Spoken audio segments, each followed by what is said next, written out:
plusieurs éléments de réussite. Le premier élément, c'est que ça grouille. Il y a du monde, ça bouge, les gens vont, viennent, ça tourne. On est accueillis dans les locaux de l'ESCP, qui sont des locaux superbes, les gens de l'ESCP et tous nos partenaires ont joué le jeu de façon fabuleuse. Ce que j'ai trouvé intéressant, c'est la présence de deux personnes qui représentent deux marques importantes. Ça, j'ai trouvé ça vraiment intéressant. Et la présence d'un Chinois, qui est quand même assez... je veux dire, on ne peut plus faire sans eux, donc évidemment, c'était un peu normal qu'ils soient là. Et la présence de quelqu'un aussi qui soit à la tête de l'Europe, enfin voilà, les 4 personnalités étaient bien choisies. Je pense que c'est le professionnalisme des gens qui...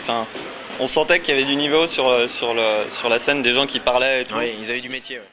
Et puis quand vous avez des dirigeants d'entreprises, des experts de toute nature, des intellectuels dans des domaines extrêmement divers, tout ça c'était extrêmement enrichissant pour tout le monde parce que c'est un moment, un lieu de dialogue. Et puis il y a une chose que j'apprécie, mais je ne suis pas le seul à l'apprécier parce que beaucoup m'en ont parlé, c'est le fait que les étudiants soient partie prenante. Parce qu'il y a toujours une dimension de dialogue entre les générations, et c'est quelque chose qui manque sacrément en France. On n'est pas un pays qui transmet facilement. C'est qu'en termes d'organisation de logistique, ce type d'événement de 3000 personnes, c'est quand même pas rien. Et je trouve que tout s'est passé dans la bonhomie, la bonne humeur. Et là, au bout d'un jour et demi, je suis absolument, j'allais dire, emballé par les résultats. Il y a beaucoup de discussions. Je trouve que les gens des tables rondes sont très concrets, très pragmatiques, ne monopolisent pas la parole, débattent de façon parfois polémique, mais tout à fait intéressante, sans élever le ton de façon un peu aberrante.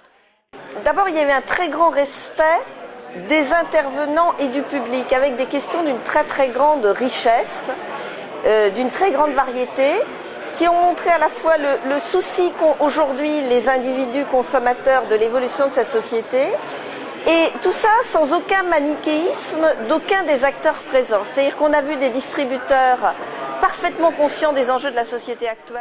C'était une table ronde très sympa avec des choses qui se sont dites de bonne qualité.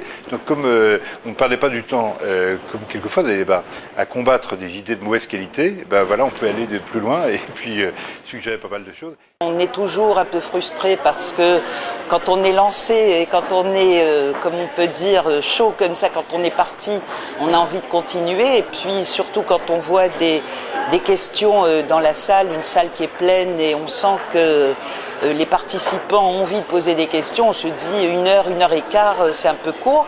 Mais je crois que c'est très bien. Il vaut mieux finir les débats quand les gens ont encore envie de rester plutôt que de lasser tout le monde.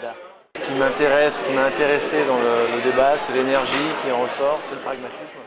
Voilà, donc j'étais quand même ravie d'être présente et de voir que les débats sont vifs, animés et passionnés, et c'est quand même ce qui a fait le principal intérêt de cette conférence.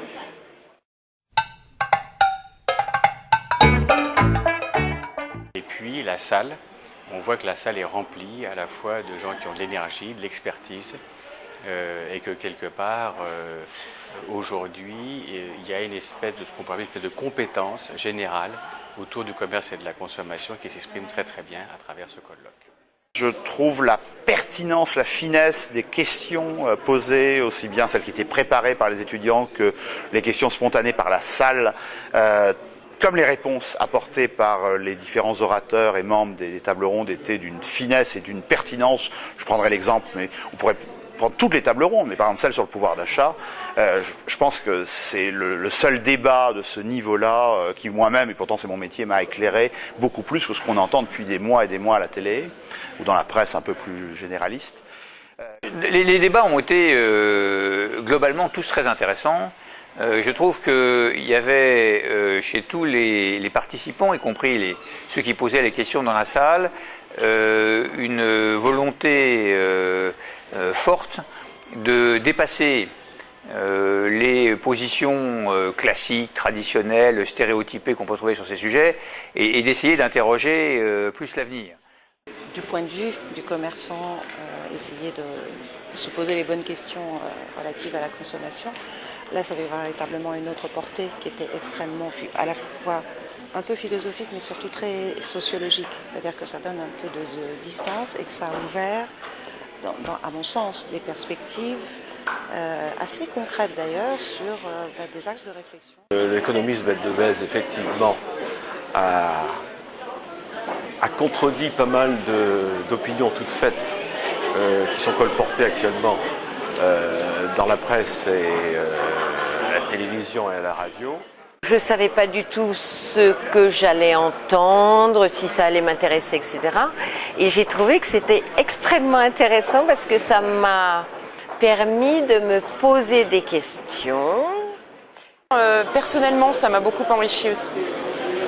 Ça m'a permis peut-être de décrypter un peu plus mes propres comportements. La partie sur la différenciation et uniformisation, qui était un débat à mon sens très intéressant, avec des intervenants de métiers différents du mien, et qui m'ont permis finalement d'avoir une exposition beaucoup plus large sur des sujets qui nous tiennent à cœur et sur lesquels nous avons des enjeux assez fondamentaux chez nous. Et par exemple là, dans le débat sur le luxe, la qualité de la main-d'œuvre, les notions de durée du produit qu'il faut chérir et transmettre d'une génération à l'autre. Je n'avais pas pensé à ces concepts du tout et j'ai trouvé que c'était très intéressant. Merci. J'étais heureuse de constater que ce type de débat existe et que le secteur de la grande consommation et de la distribution se pose de vraies questions sur l'avenir et les nouveaux modes de distribution notamment. Alors le bilan, il est simple, ça donne envie de refaire.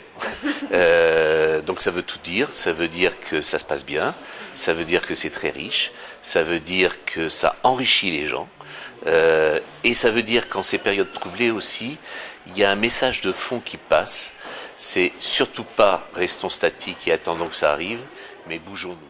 Bon, j'espère que l'initiative sera poursuivie. Si j'ai bien compris, c'est la première fois que l'esthète du commerce se tient et de la consommation. Donc j'espère que l'initiative sera poursuivie.